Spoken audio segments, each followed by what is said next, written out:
प्रथमाष्टमी पर मो मम्मी बनईला एंडूरी पिठा। प्रथम गुड़ प्रस्तुत कला, नड़िया गुड़ पकई पाग गला, छेना तार सहित पकेब, छेना पकईने छेना काटुची, छेना पकेला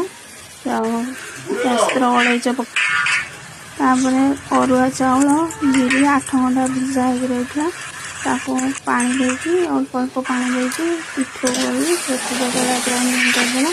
राति सारा से पिठो गुड़ा होगी बिरी फेण हो चाउल गोटे घाटी दूसरी राति सारा भिजा हो रही है।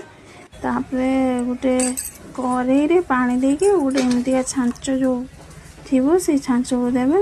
हल्दी पत्र अल्प अल्प लुण भी तरह गुड़ा हो पिठो हल्दी पत्र पिठो देवे तापर कूर देवे। हो गला प्रथमाष्टमी पिठा। हैप्पी प्रथमाष्टमी। Wow!